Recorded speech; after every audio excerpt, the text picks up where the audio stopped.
wouldn't be witch talk if there wasn't some fuck shit going on.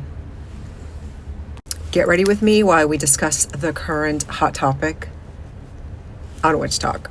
As per usual, I am late to this conversation. I like to say that I'm fashionably late. Hopefully I won't be late for this Christmas thing I got today. Anyway, I guess the topic at hand is spell oils. Which spell or magical oil is legitimate and which one is not?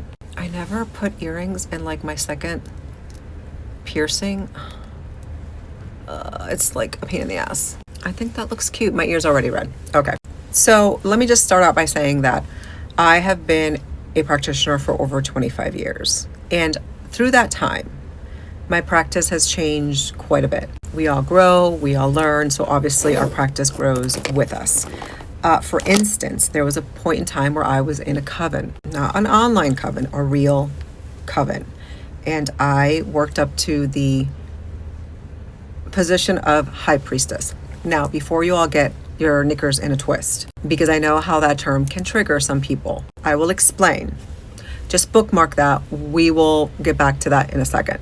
One thing that's remained consistent, even when I was in the coven, is that I work a lot with glamour magic. I have a whole glamour magic series. You can go check it out. It's on my playlist. One of the things that I talk about in my glamour magic series are oils, magical oils. Now, I do make my own magical oil, but sometimes I do buy from other practitioners. I don't sell any of my oils. I don't sell any witchy products. I don't have a witchy shop.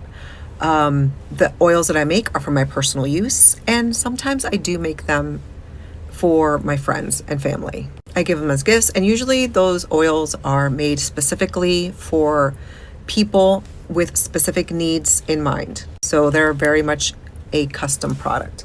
I don't do like a generic witchy oil that I make and just give away. Now, do I put glitter or mica in my oils? I have, yes. I also put crystals in some of my oils, absolutely. I personally do not see the harm in glitter or mica in any type of magical working. There is a use for it. It does have properties, especially when you are talking about mica. A lot of people, I think, misunderstand the use of glitter, or they think that all glitters are created equal, and of course that is not true. And as someone who does a lot of glamour workings and as an ex-showgirl, I say the more glitter, the better. When you think you have enough glitter, you probably don't. Glitter it the fuck up. So the controversy lies in a practitioner that made a series of videos saying that if you use any type of glitter or crystals in your magical oils, that you don't know what you're doing and that they're garbage. I'm paraphrasing, of course, but that was the gist of it, that those oils are garbage, that are trash, and that you should purchase her oils because hers are the only ones that are legitimate, and that these practitioners are frauds and scam artists, and they are deceiving the public. Okay, now you can disagree with the use of glitter or crystals in your oils or magical workings all day long. The issue is the putting down of other practitioners and their businesses in efforts to somehow elevate their own. There is absolutely no need to bash another practitioner and their business to somehow make yours more legitimate. You can disagree with the use of certain ingredients all day, especially when you're really not familiar with it. It's real easy to sort of poo-poo on it when you yourself have never worked with these ingredients. But again, it's really just the shitting on other practitioners and their business. And that ties into this whole nasty, nice trope. Just because you say something mean in a nice way does not make it not mean. Just because your words are like globbed over with like overly sweet sugar does not make them any less damaging. Do you know what I mean? So for example, if you say something like, oh, you use those products? I mean, I think they're trash, but I love that for you. I love that for you. That is extremely passive aggressive. If you say something like, listen, you can disagree with me, and that's fine, and you're entitled to your opinion, but if you do, you can go fuck yourself. You just told somebody to go fuck themselves, no matter how nice you put it. Do you know what I mean? Or the whole, well, You can disagree with me all day. You are entitled to your opinion. But if you say something negative about me or to me, I'm going to go ahead and throw a cease and desist at you because I don't play. I'm sorry, what? I've talked about this before, this whole threatening people with cease and desists and lawsuits here on Witch Talk. I mean, honestly, the only way a cease and desist is valid if you are prepared to sue someone if they do not cease and desist. And I really don't think that's the case. I could be wrong, but like, seriously, I'm getting off topic, but you get my drift. Like, you also cannot threaten people with cease and desist and lawsuits when they speak negatively about you, but then in the same breath, you are disparaging somebody else's business and somebody else's products, going as far as showing pictures of said products in your videos. And it doesn't matter if you blurt out the name. We all recognize these products and we know who made them. It doesn't matter if you didn't say their name. We know who you're talking about. I really don't see the need for doing that. I see it as a huge red flag. I see that type of tactic being utilized, and I tend to not want to purchase from that store. Now, going back to the high priestess situation. Now, like I said before, I know that title can trigger some people because it's thrown around a lot on this app, and a lot of people don't understand what it goes into having a title like that. To call yourself a high priestess takes many years of study. You have to go through an initiation process. You have to go through a ritual process. Like, it takes actual work, like real work, to be able to have that title. And I did that, but I no longer use it because I'm not in that same magical practice. I'm not in that coven structure. So thus, I don't refer to myself as a high priestess. Does that make sense? So when you see someone on here just kind of throwing that term around like it's nothing, being like, oh, I'm a high priestess to this deity or to that deity. Also, when you see a lot of titles being sort of peppered in, I'm, a high priestess to this deity, and I have a personal relationship with that deity, and I'm God's spouse to that deity, and I'm a psychic medium, and I astral project, and I'm a priestess of the moon, and I speak to Jesus. Also, very much a red flag. Look, I'm not saying that there's people on here that do not have abilities. I myself have met many practitioners that are very, very talented, are incredible seers, incredible mediums. Usually they don't speak of themselves in this way. Usually it's not a point to brag about themselves. It's certainly never a talking point to put someone else down or to, again, somehow elevate yourself. Something just came crashing down and almost hit me in the head. Almost. So for those of you that are wishing me dead, sorry. Anyway, I have to go. But my advice, just to wrap this video up as an old crone, is look, you can promote yourself without having to step on other people. There is plenty of room in our community, in the witchcraft space, for everyone to be successful.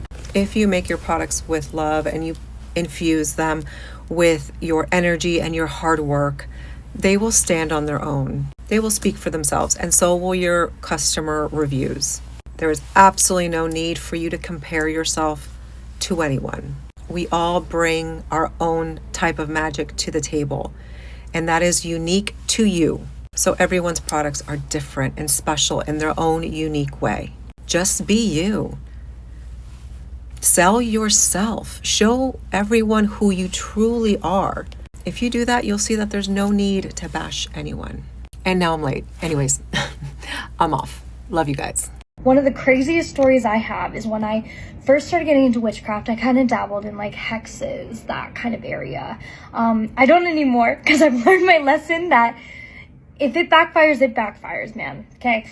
But when I was doing them, I had this friend who's also a witch, and she went through something really awful with a coworker of hers. And I really don't hex people unless they are the worst of humanity. So I won't hex an ex. I won't hex someone who made me mad that day. I don't hex anymore. But that's beside the point. This person's a very, very, very awful person. And we decided to do a hex. And we got it all set up. We did it. It was real intense. And then we go to bed. And it was weird because we left the door to her bedroom like open, which I don't know why we did that, but it was creaked open a little bit. Anyways, I was asleep, my friend was not. She reaches over to grab something and knocks it off. I apparently sit up in bed and just start muttering. Apparently we had a conversation. I don't remember that at all. And I don't sleep talk. So that's very not normal behavior for me. In the middle of the night, the door to her bedroom slammed shut. I was asleep, my friend woke up for it. Just slammed shut in the middle of the night. The next day that she has a shift with this person, he gets fired. Witchcraft? She's crazy. I have so many more stories like that. It's actually crazy. It's the best. Way that I know specifically that it is not just satanic panic and they are actually practicing witchcraft is because I myself served in the military as a witch. Like, I don't know how else to put that. Some of you guys asked some of the absolute best questions in the comments, but it would take so much time to try to explain every single one of them because there's so many individual pieces to this puzzle. So your question saying that how do we know the allegations aren't just satanic panic and that they're not going to use it to criminalize outside organizations or religions or practices is a difficult one because a lot of the allegations are straight coming from satanic panic. Not everybody who's throwing these things out there does know exactly what they're talking about. Even people that are just saying the government is doing witchcraft, they might have an idea of witchcraft in their head that is just an archetype of witchcraft. They might have an idea of witchcraft in their head that it is evil, and because the government is evil, they must be doing witchcraft. And I hate to have to say that that's true, but that's absolutely, some people think about things so black and white and they are not able to actually have the higher perspective that it really does take to be able to effectively do witchcraft, first of all, and use it and understand what it is. And not only that, the higher perspective that it takes to be able to be in the positions that I've been able to serve in the military, where I was serving in the military, not only because I was capable of, I have psychic ability, but because I also am a witch, in the sense that witchcraft in itself requires a very balanced, like, manifestation, right? Witchcraft and manifestation, if you want to use witchcraft to manifest something, it requires a very balanced energy. Manifestation, people who are just naturally able to manifest, it almost happens accidentally in their lives, have an extremely balanced masculine and feminine energy. And they also have a very high processing frequency. I just so happen to have that, which is why the military wanted me in that position. But in that, they were literally just taking advantage of the fact that having me there manifests stuff for everybody in the room. For having me there, providing me with the resources that I need in order to manifest things for them as well, right? The way that I know specifically that it is not just satanic panic and they are actually practicing witchcraft is because I myself served in the military as a witch. Like, I don't know how else to put that. One of the biggest things that is keeping people from understanding what's going on here is that we've been given this cartoon ass version of what witchcraft is. We've been told that there's some witch in the woods toiling and bubbling and troubling in her fucking pot or some shit. I don't know. And eating children. But legitimately, they are eating children. But those archetypes, that stereotype of a witch wouldn't exist, of a witch eating children wouldn't exist if there weren't truths to rituals that have been conducted in the past. And the fact that witchcraft at one point in time was a practice. People used this and they showed results from it. The reason that they started the witch trials was because somebody got scared. Somebody that could not do it got scared. Men, mostly. They could not do it, got scared that these women were just so easily capable of manifesting things. So, like, imagine I say, all your crops are going to burn down tomorrow, but only on the left side of your house. And then tomorrow that exact thing happens. You'd be like, whoa, that bitch is fucking insane. How did she know that she's evil? It's not evil. It is energy manipulation. It's manifestation. It is the extreme balance of masculine and feminine energies. I did a podcast earlier this year where we spoke about me being somewhat like a human crystal, and some people being somewhat like human crystals in the fact that I can just manifest easily. I can use that ability to do witchcraft, and it works 7, 8, 9 times as easy, but I don't have to do witchcraft to manifest things. I just have to want them. I was just born this way. I can't do anything about this. But I also do have to be very careful with it because it can be dangerous. And the military, having recognized that, put me in the positions that they put me in because they already knew how to use it. Witchcraft in itself, for anybody that does practice or anybody that's starting to get into practice, has basic principles as far as spells and rituals and things like that. The military hides all of those spells and rituals in their own procedures. We do rituals all of the time. As an aircraft mechanic, I walked out there on that flight line and I checked that plane in the exact same order, the exact same way, by the book, reading step by step by step by step, as a ritual every single day, over and over. Every single time they do change of commands and stuff like that. There's ceremonies, right? What does witchcraft have in it? Ceremonies. And then in the ceremonies, they've got specific things that they say in the ceremony. It is written in the standard operating procedure. It is written in the book that they wrote, their own little grimoire, exactly what you're supposed to say during these ceremonies, during these rituals. What spells do we say? What is the intention? And every single one of those words that comes out of people's mouths during this has a meaning and an intention. The uniform in itself, as a whole, the military making everybody wear the entire same thing, same everything, if you know, even down to the underwear, is a way of stripping the identity from each person and making them see themselves as not individuals, but as a piece and a whole, right? What is a coven? I could give you guys 1,000 examples the military is doing witchcraft. Every single piece of the uniform has symbolism in it. Every single piece of that uniform has symbolism. And not only that, especially one of the things that the other services don't usually know, but in the Navy, every single piece of your uniform actually has a specific intention in utility, like literally a specific intention and utility. Your uniform, specifically the bell-bottom pants on like the typical Navy uniform that everybody knows what a Navy Cracker Jack uniform looks like. Those bell-bottoms are in case you fall in the water so that you can take your pants off over your shoes and save your fucking life. On top of that, the uniform is made out of a specific material so that you can tie the pants and lap this down over your head. It'll get air in it. You can cinch the belt and it will hold air in it for hours. You can float. These uniforms have intention. Witchcraft, especially craft, right? The way that I do witchcraft is I make crafts, I make things, I'm creating things, right? They created every single bit, every uniform, every stitch, everything with an intention.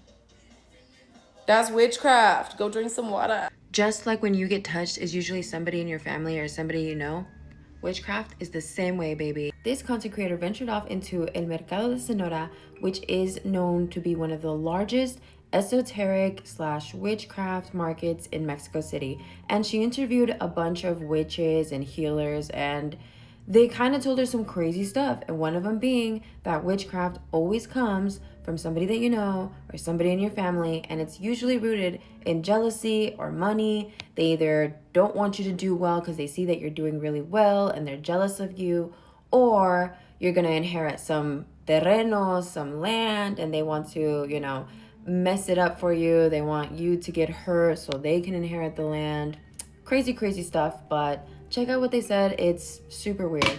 Sus consultantes, las personas que vienen a retirar un daño, ¿quién por lo regular es las personas que los está dañando? ¿Siempre es familiar o vecinos?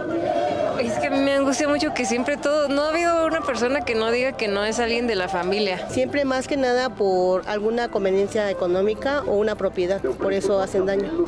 That literally reminds me of a story of a time that one of my brother's friends' dad got really sick out of nowhere, and they took him to the hospital and they took him to multiple doctors and they couldn't figure out what it was, and they ran all these tests, and then they went to like a curandera, like one of the healer ladies, and she basically like did a reversal spell on him. Like they took him to like these crossroads in the middle of the night where they had to get like a black rooster and like cut the neck, like some really crazy stuff, right? Well, he ended up getting better after that. And then his brother got really, really sick. The same way that he was, like sick, skinny, gaunt, looking wild. And once again, the doctors couldn't diagnose it. And that's when they were like, oh, it was him. I don't know, this stuff is like so fascinating to me and it's so crazy. And I have a few other stories, but some of them are just like, ooh, I don't even want to talk about them. Snacks in hand, the vibe is set, and once I start, you won't forget. Don't eat too much, because you gotta stay fine, but come on, bestie, it's story time. You better have been singing with me too, because at this point, you should know it. So if you didn't sing, go ahead and start this video over. Don't mind that little glare that y'all see. It's my screen protector. It has like a crack. Anyways, on to the story. Also, by the way, I just posted another YouTube video of like a compilation of all my stories. It's like an hour, so. Anyways, so this story is from one of my followers that's from Papua New Guinea. I don't know how to pronounce. I'm Haitian, so please forgive me if I'm not saying it right. But shout out to New Guinea.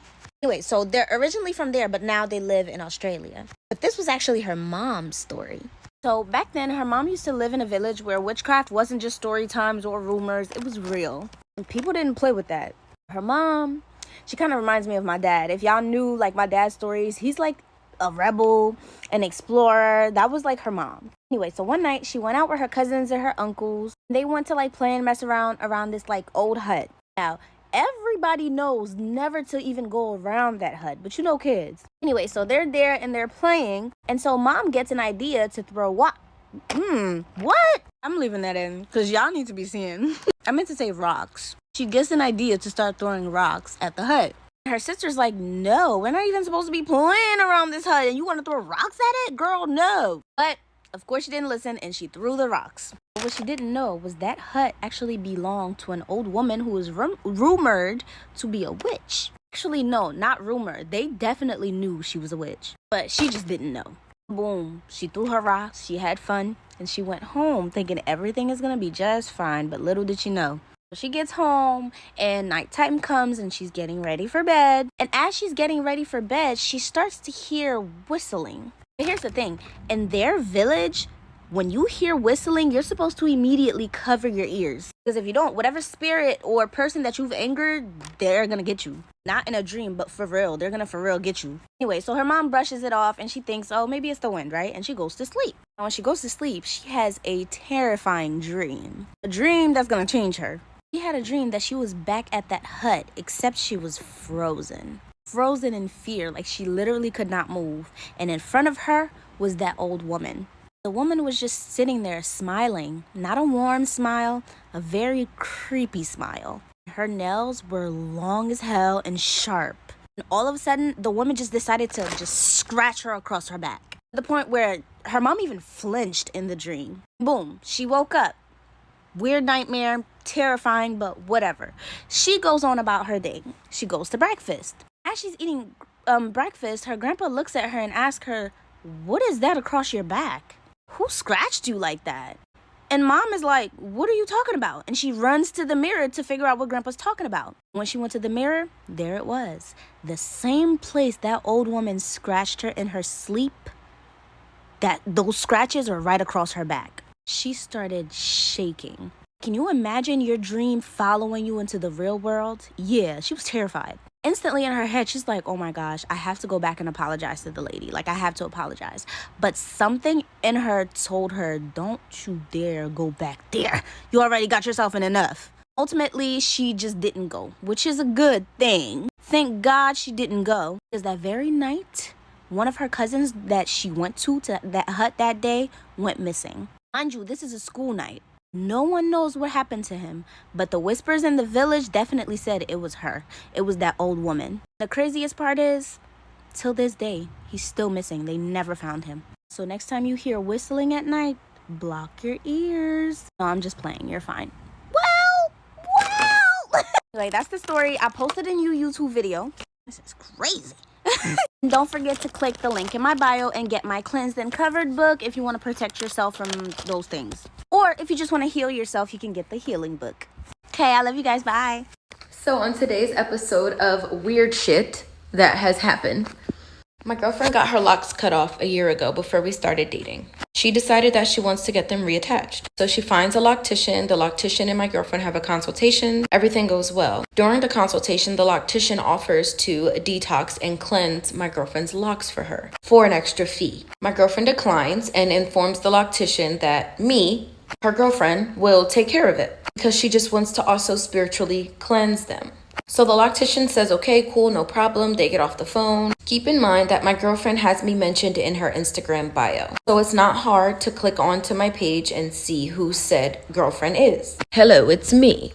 And you can clearly see that I practice witchcraft. So about 5 to 10 minutes after their consultation, the loctician sends my girlfriend this message. The loctician says, hey, we're both down and on board for Sunday. My assistant was just curious about what kind of spiritual cleaning. I personally didn't feel like this was any of her business because this is spiritual intimacy. And this is something that my partner and I agreed to do together. But my girlfriend, being the person that she is, she explained the spiritual cleansing of the locks to the loctician. She just explained to the loctician that she had a lot of trauma and a lot of negativity attached to those locks. And she just wanted them spiritually cleansed, renewed, and refreshed. So the loctician responds to her message with this. So as y'all can see, my girlfriend thoroughly explained to her why she wants the locks detoxed. And she tells her we're going to do a spiritual cleansing. Y'all, please look at what this girl responded. I know, and I love Jesus very much.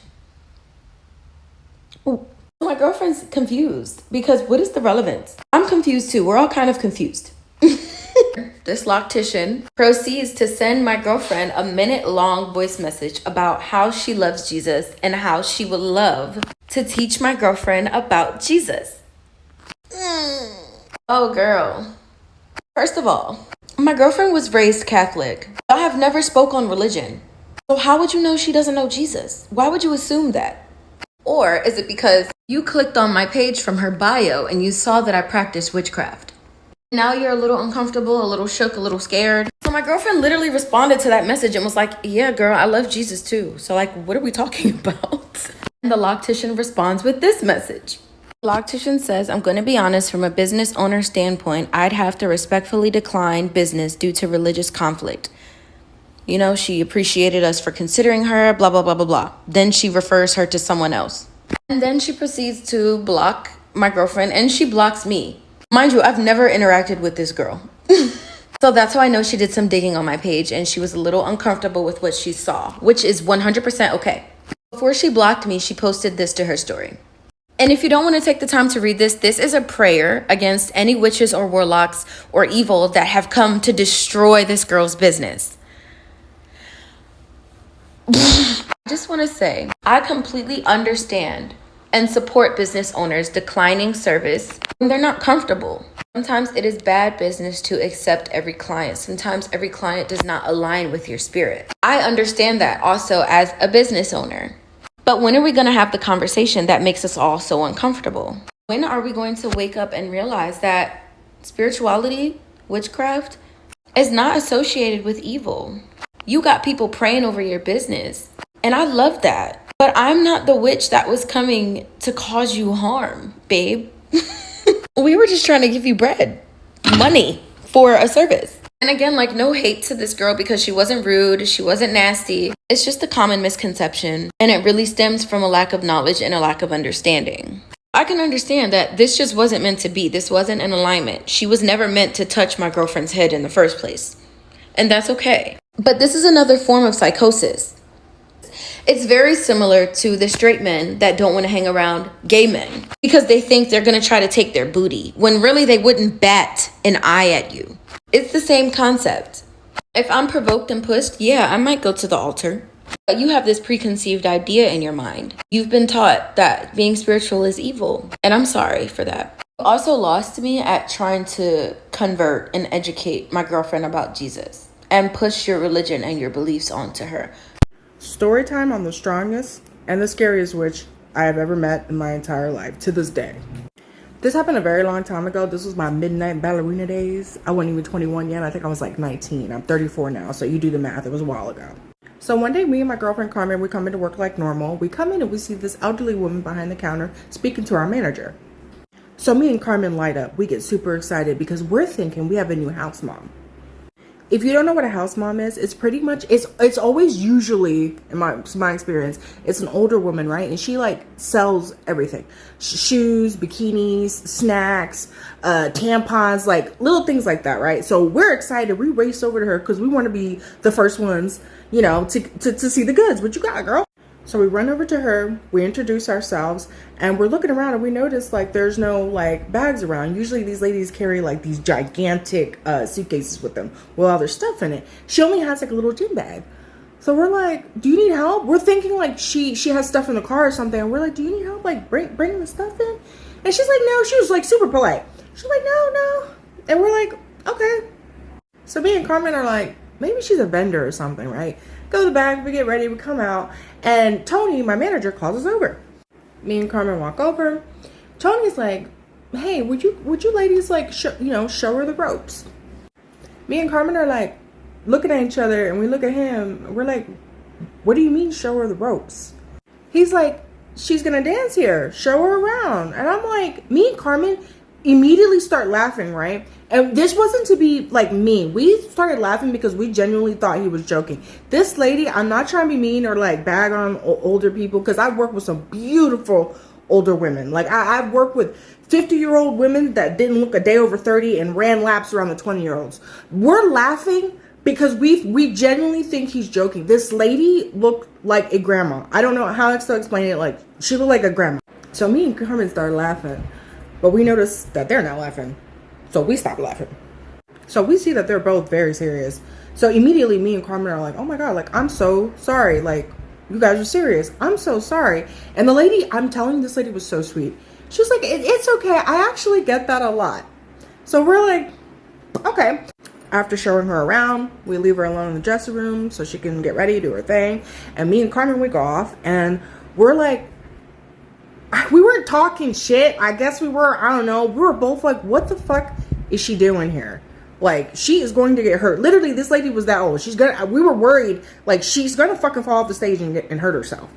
Break a fucking hip. And then we start feeling really bad for her. I'm like, oh my God, like, who grandmama is this? She should be home eating her little abuelita cookies and drinking her hot chocolate and watching her novelas. Like whose grandmama is this? And then we're like, oh my God, the fucking Banshees are gonna eat that fucking lady alive. Now, the Banshees were a group of mean girls that we used to work with over there, right? These bitches were just straight trouble. And we call them the Banshees because that's exactly what they sounded like when they all got together. So we actually run up to her and tell her this. We're like, look, there's this group of women that you are going to come across, and these women are just straight trouble. Stay away from them, right? Ignore them. They're gonna be mean to you. They're mean to everybody.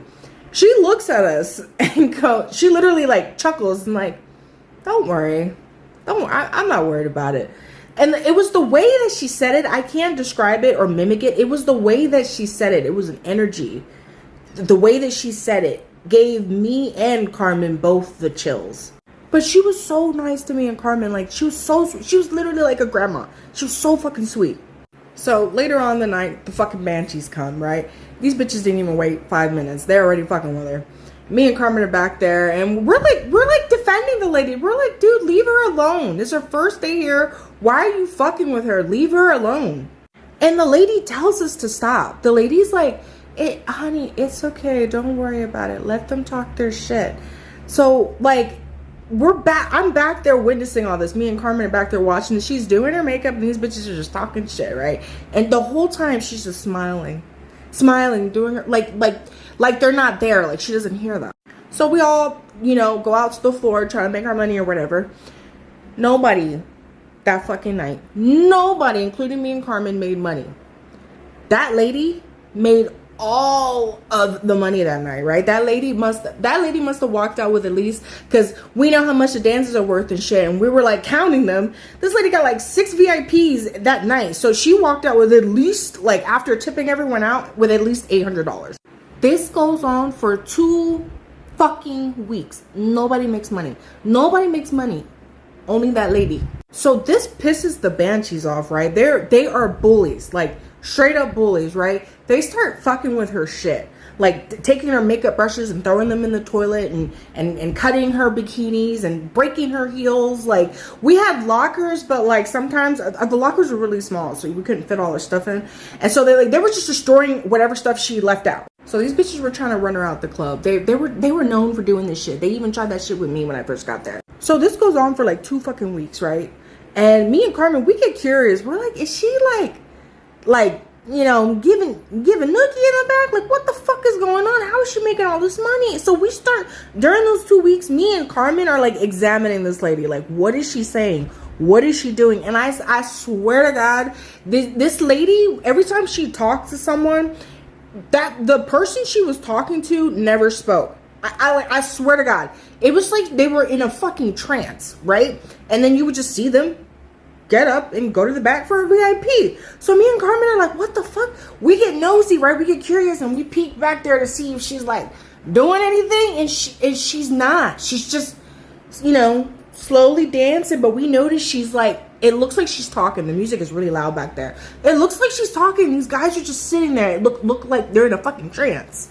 So like I said, for 2 weeks straight, nobody made any fucking money. So me and Carmen are like, man, fuck this. We're going to go to another club for a little bit because we got rent to pay. So me and Carmen walk to the back, to the dressing room to get our bags and stuff, right?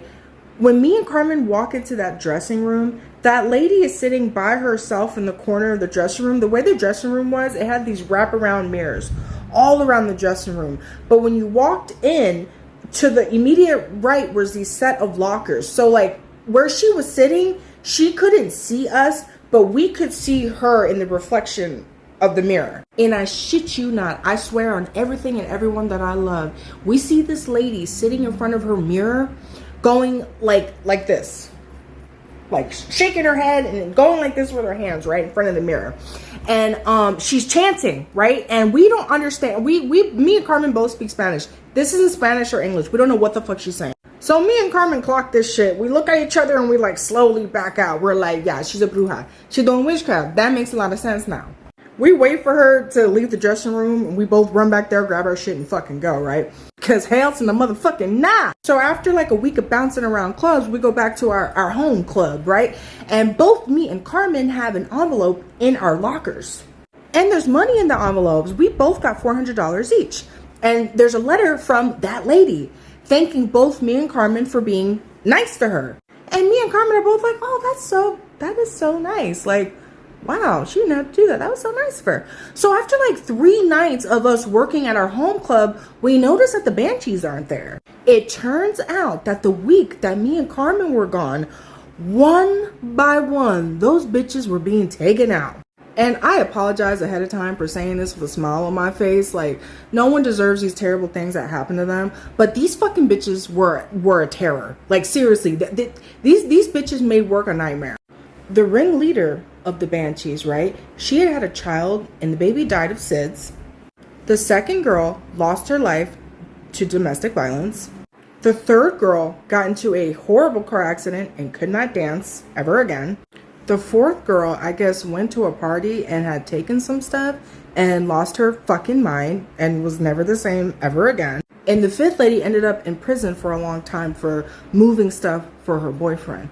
So, yeah.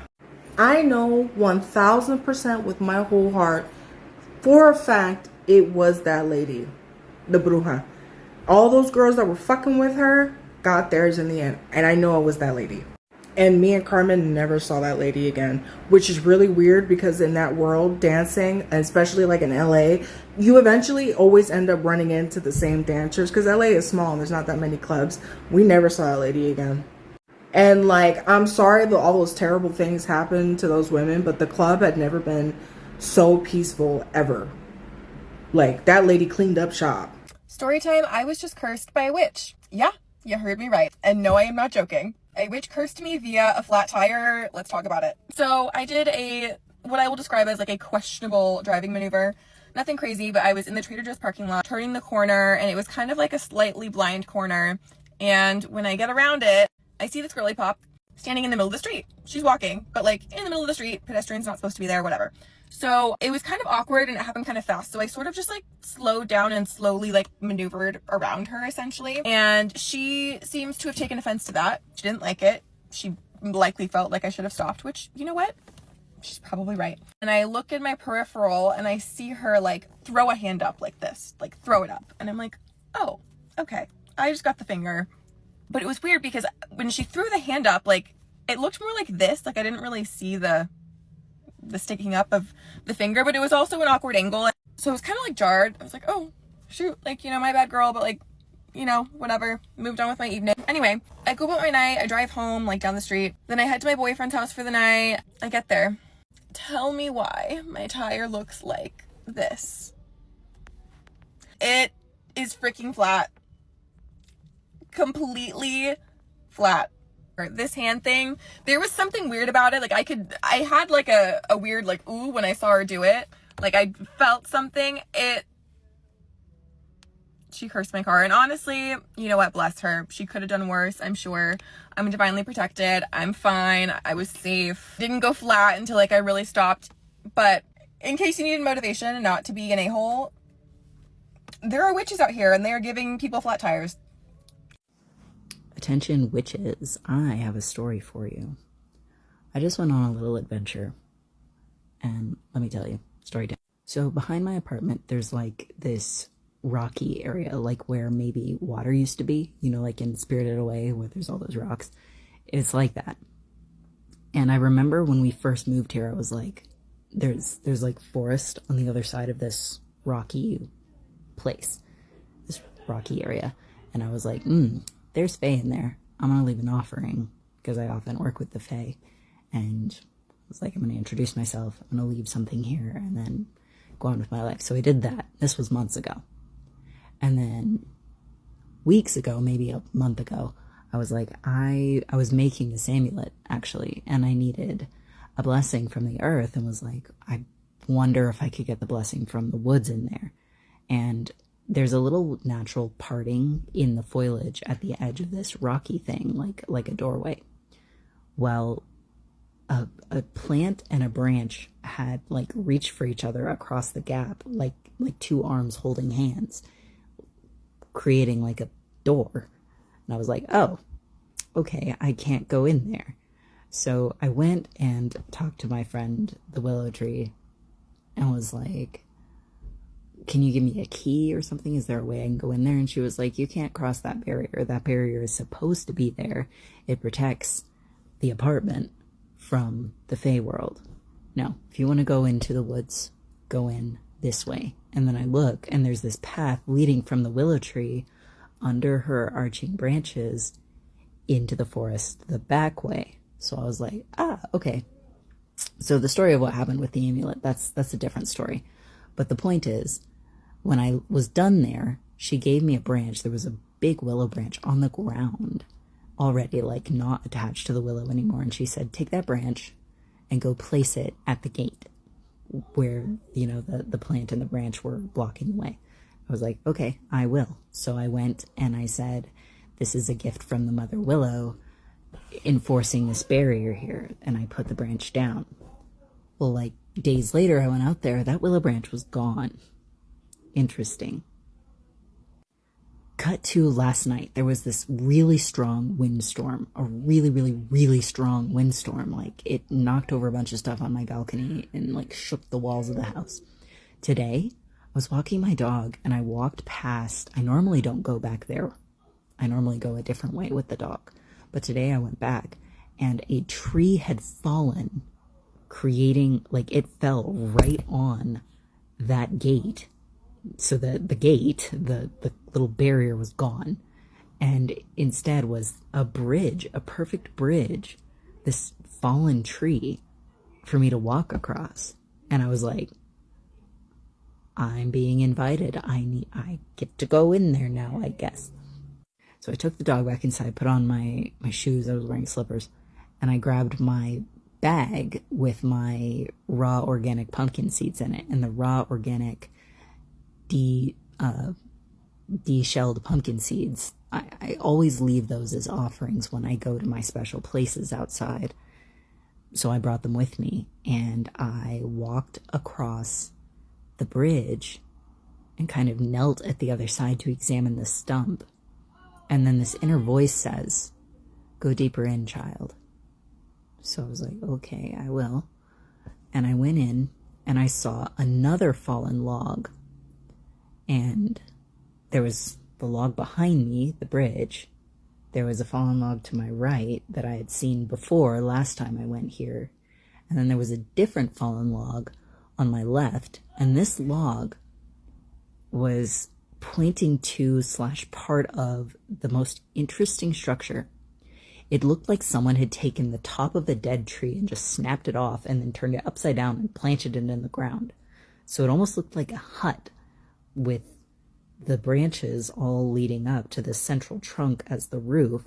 And then even sticking off of that trunk was a single branch, almost like a little flag. So I'm looking at this like hut tree structure, and I was so overwhelmed all of a sudden that I started to cry.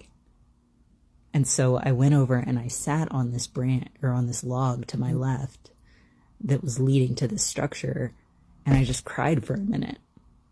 I can't explain why. And I left an offering of pumpkin seeds there.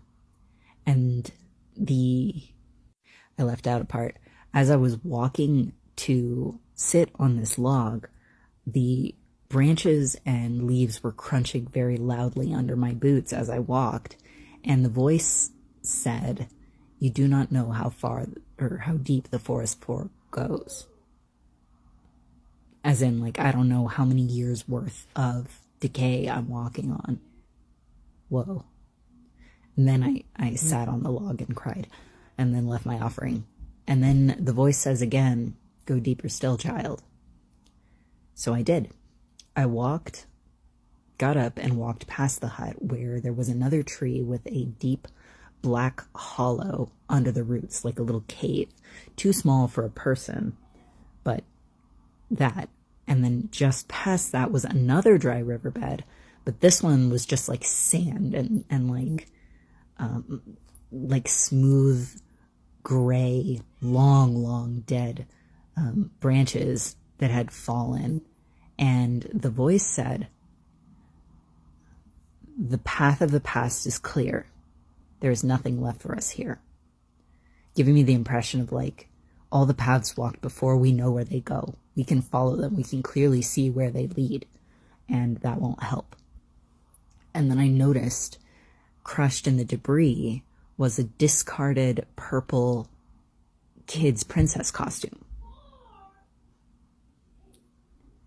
And I heard the voice say, "There is nothing left for us here." It said, "Follow the path of the wild ones and you will be safe." And I was like, okay. And then it said, "Go from this place." So I did. I walked back toward the bridge, and all of a sudden the brambles were blocking my way. There was no way to get back to the bridge. All the branches were suddenly in the way, and they weren't in the way when I came this way. But to leave, they were blocking the path. So I remembered, follow the path of the wild ones. Now, for me, in my dreams, whenever I want to go fast or get somewhere quickly, I drop to all fours and run like an animal, because that's just how it's always been for me in my dreams. So when I heard follow the path of the wild ones, I thought, oh, I need to drop to all fours. So on my hands and feet, not my knees, my hands and feet, if you've ever heard of quadrobics, it's like that. And I went through the brush, and it parted for me. It let me out. And I emerged right next to the bridge. And rather than walk on the bridge back, I walked on the rocks to cross back to the human side. And only when I got to the other side did I look back. Think Spirited Away for that one. Don't look back until you get to the other side. And then I do this gesture of respect. I touch my heart and my third eye and do this. So I do that. I don't know why. It just feels like the right thing to do. I do that all the time when I say hello or goodbye to my special places out in the wilderness or along my walking trails and such. So I did that and left. And there you go. That's the experience I had. Let me show you that structure. So this is it. I was sitting on the branch pointing towards the bottom of the screen here. And you can see this with this little like flag piece-ness, like, coming off. Very interesting. Anyway, what do you make of all that? Maybe I'm just nuts, huh? All right, y'all, story time. So this is about the time that I managed a metaphysical supply store, a spiritual store, a witchcraft store. It was a regular day. I'm in the back office doing manager shit. I have one of my employees in the front of the store, greeting customers. A customer comes into the store and informs my employee that they wish to leave a blessing on the store. Without my knowledge, my employee agrees to let this person do this. So this man walks to the back corner of the store and crouches down really low and starts doing whatever the fuck he's doing, putting a blessing on the store. Again, I had no knowledge of this. I just thought the guy was shopping. We see all types of weird shit, so I didn't question it. The guy leaves. About 10 minutes later, my head starts pounding.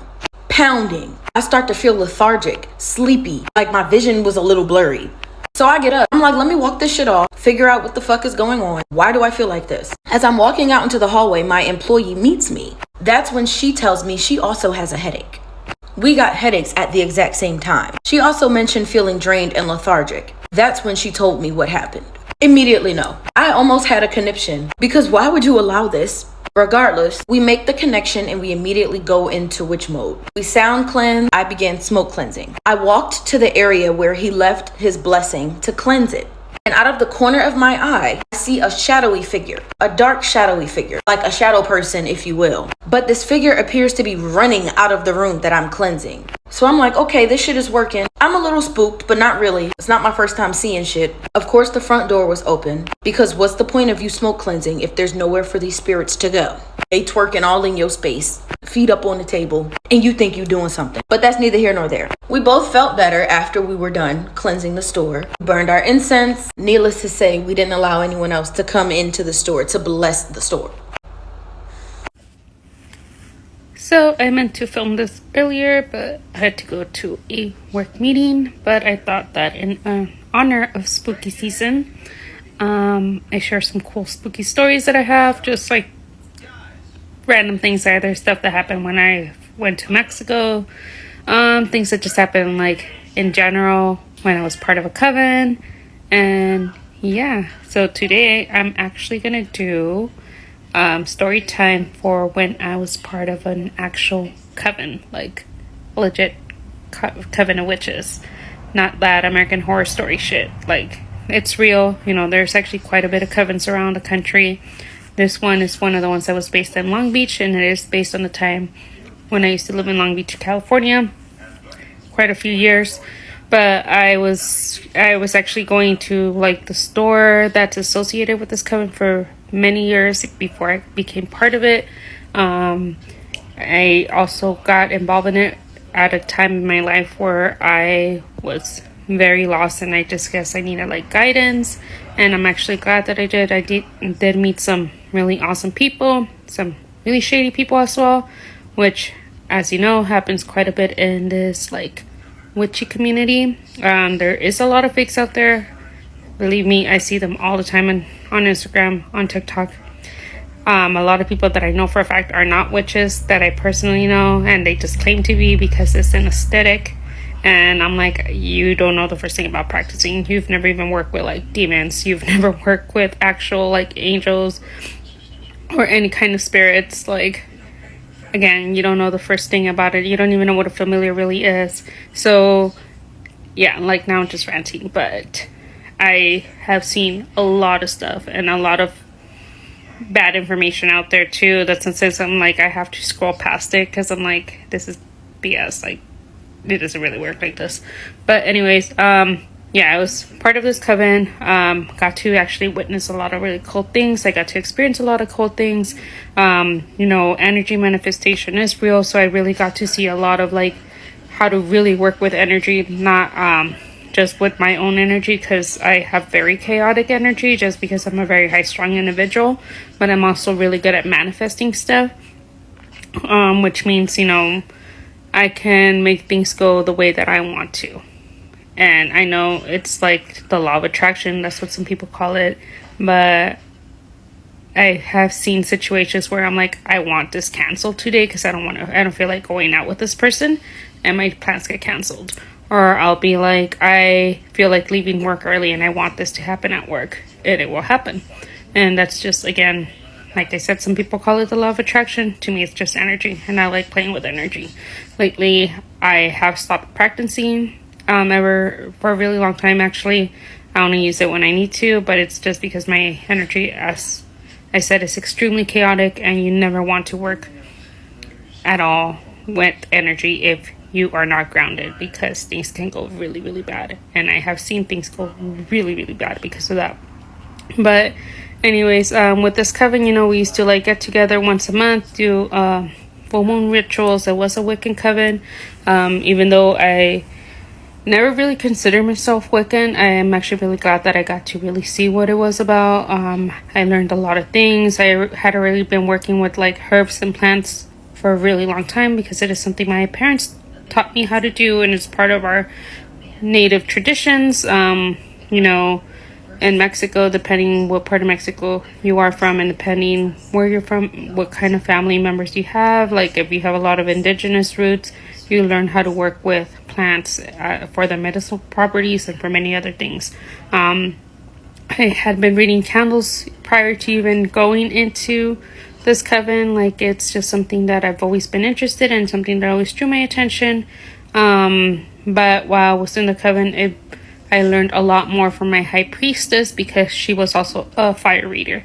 So it kind of really helped me develop and really hone into it and find out when spirits were talking to me through candles and what was going to happen, what was the outcome. And I would say about 95% of the time, the messages I got from the candle were correct. It was a good experience in the sense of community and in the sense of the knowledge that I got out of it.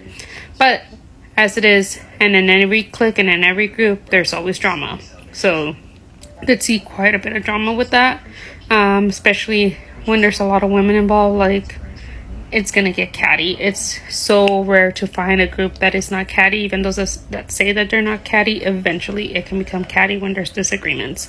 And the group kind of did disband because of this very reason. At that point, I had already left the coven, but I was still visiting, and I kept in touch with the high priest. I kept in touch with the high priestess, and if I needed supplies, I would go visit this place and we'll pick them up. And when you're at the store, you hear a lot of what's actually happening. So a lot of it was, people were not getting along, people were turning on each other. So much mistrust. And when you're in a coven, you need trust for it to function, especially when you're doing these rituals. I also got to work with a lot of different deities, even ones that I personally don't practice under. For any of you that are curious, I am a follower of the Santa Muerte and of San Judas. Santa Muerte's in the last couple of years, and it's just because she came to me at a time that I really needed love and support and guidance, and she has been my rock for the last couple of years. San Judas is just it's somebody I've always worked with since I was a kid. My mom always taught me to pray to San Judas and to petition to him for anything that I need, especially when it came to jobs, especially when it came to my career, or with anything that I felt that I needed that extra help, because he is the saint of impossible cases. And I still work with a lot of the archangels. I've always worked with Michael. He's one of my favorites. He has really helped me out a lot. I have worked with some of the Orishas, just because it was I was trying to find where I fit in. And, I don't recommend that, and a lot of people will get offended from this video, but I did, petition to Oshun a few times. I did petition to Yamaya again. It was all under guidance, and it was just not something that I went to go do, just to do it. I knew exactly what gifts to give them and how to work with them. I never got crowned, because there was a point in time that I did want to get really involved into with the Santerismo religion and Santeria in general, but eventually it was not for me, just because it really is a lot of work and dedication, and I have so much respect for them, because just everything that they have to go through as they get baptized into the religion, finding their padrinos and their madrinas, and finding who rules their head and everything. It's a really beautiful and very interesting religion, and I have so much respect for them, because even the person that I go to, she's a santera, and she's crowned under Oshun, and her husband is crowned under Shango, and they do amazing work. I totally love all the work that they have done for me, and everything that they have helped me with me. They gave me amazing tips, and it's really there's really good people out there that won't take advantage of you. But I think a lot with this whole TikTok culture and Instagram culture, there's a lot of people out there who are fakes and are wanting to just take advantage of you for the money. But again, I know I went on a tangent, but I was part of a coven, and it was a very interesting time.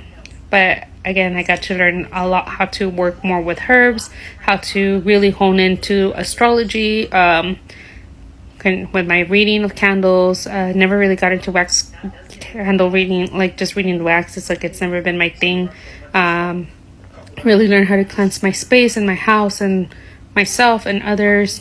How to utilize everyday household things to bring energy and get rid of negative energy. And yeah, it's a lot of things. So that's my story of how I used to be in a coven back in the day.